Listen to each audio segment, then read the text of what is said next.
Welcome back to the Torque Test channel. This is the Snap-on 14.4 volt CGRR861G that we bought a couple months ago and have been meaning to put it to the test on our dyno to see what it can do. What's a bit unique about this cordless die grinder is that it costs $602 as a kit. Well, actually it retails for $629 now since we bought this, because apparently at just $602 they could barely keep the lights on. And those lights would be on in China, where this is made. Like any other cordless die grinder, we'd be able to show you. And that's no condemnation, but at the price, we'll just say it better spin up this dyno with the best of them. And for the size, it's very reminiscent of the M12 die grinders, especially the long straight version of theirs. In using this, the Snap-on felt larger, but they are in fact very close in size, and that makes these two a very rare breed, as cordless die grinders aren't exactly common, but those that do exist outside of these two brands usually aren't on the smallest end of the spectrum when die grinders come to mind. We measured this tool as displacing 675 cc's, so it's a bit bigger than either M12 tool, but still very much in the same wheelhouse size-wise. For that size, you get a brushless motor, of course, and 28,000 RPM, which is a lot. The M12s are around 24,000, and the Ryobi 22,000 RPM. So if the attachment you're using is small enough, that's a lot of material removal capability. Larger attachments likely not rated for that high of an RPM, which is why you can dial it down, but that also means dialing down the power. Now, after testing the Snap-on, there would only be one 1/4-inch cordless die grinder left on the market that we haven't visited. There isn't a lot, and we're talking one-handed comparable to air die grinders. The two-handed ones all make plenty of power for 1/4-inch attachments, we feel. The only example left would be this, Makita's compact LXT die grinder, so we bought it. Might as well wrap this whole thing up so you can see every option on screen at the end of this episode ranked and how they all compare. This is the XDG02Z that we bought for $185, $190, and this is their compact model. Here's their regular die grinder, and I assume a lot of that heft, especially in the handle, is due to, and I hadn't really thought about this until it showed up, that this is a brush tool, something they're not hiding. There's little cap access ports here for changing out those brushes. Haven't tested enough of these tools to know if that's going to be a big drawback for this type of thing, but it does seem to result in a bit of a chonker in the hand, especially next to the Milwaukee. But even compared to other 18-volt tools we've tested, well, here's a look. The Makita dunked into our tank with a splash worth 1,350 cc's, 1.35 liters, so like a GM Ecotec 4-cylinder by displacement. That's larger than the Ryobi right angle, both using their larger batteries. But closer than we would have assumed between these two, it sort of feels like a mallet. Let's see if it's any good at beating up that competition with this mallet. Then our first test is putting a normal load on these tools, something all die grinders can hit, and then seeing what their RPM is. High RPM specs on the box are cool, but if they drop instantly from any work, that's not helping you very much.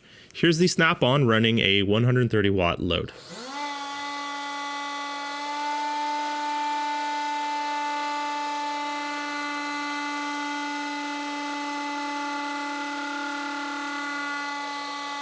$17,500 RPM, that's a lot, but also quite a bit below its 28,000 RPM free speed, so dropping quite a bit there.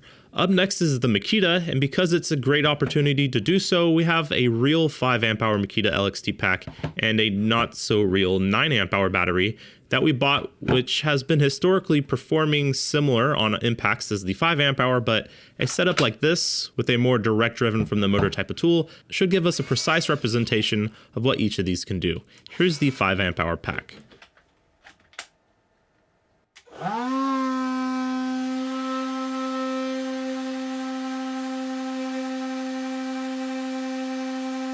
Just 15,600 RPM, so coming in below the Milwaukee and the Snap-on. And here's the 9 amp hour bundle of 18650s on screen in black.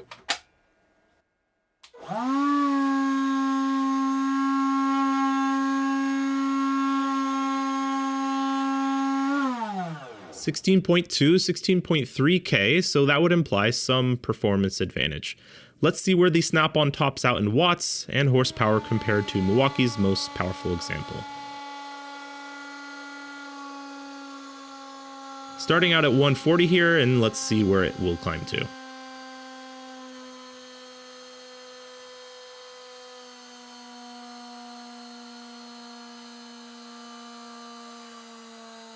So at 180 it will cut out every time, sometimes after a few seconds, sometimes it's quite short. It can maintain about 160 and it peaks up to 180.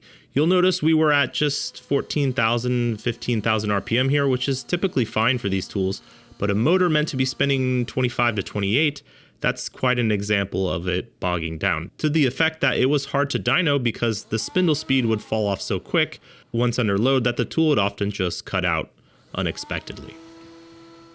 180 watts still does beat the Milwaukee though just by a bit. And in person doing similar tasks to that Milwaukee, it has meant that it does cut out somewhat less often than the red tool and doing more work beforehand because of that higher speed, but it's still noticeable and needs to be in the back of your mind so that it doesn't constantly interrupt you.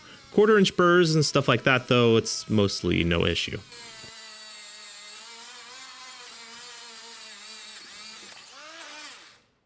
Okay, next up is that Makita. Less RPM so far, but is that less power too?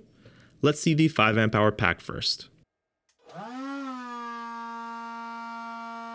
So that's 250, 260, already well above the others. Let's see how high it can go.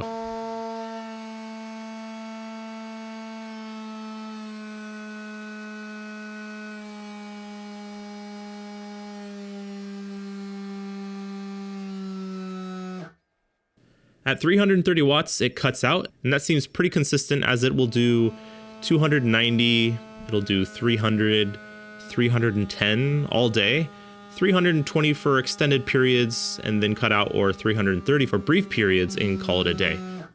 That's pretty up there. We'll convert that into horsepower in a moment, but not bad. Now here's the 9 amp hour fake Kita trying to improve on the 330 that's on screen.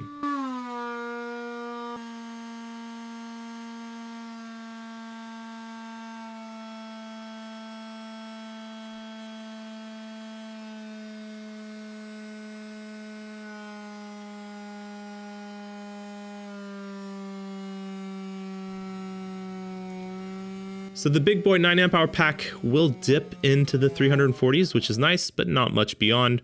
So for its size, it's definitely going to score better with the 5 amp hour pack to not get dinged even more here for that footprint. So that was 17.4K RPM for the Snap-on and 15.6K for the Makita, resulting in these points here for sort of the rate of work these will do under some load.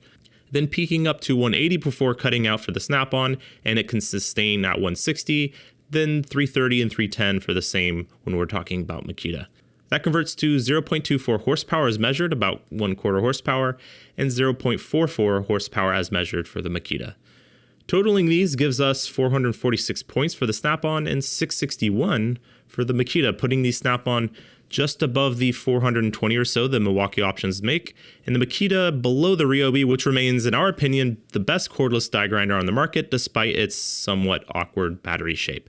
And well, especially for the money, yeah, that's just duh. Ryobi here with a performance to dollar score of 4.9, the Makita gets a 3.44, and the Snap-on hitting an unsurprising record low with just 1.28 points.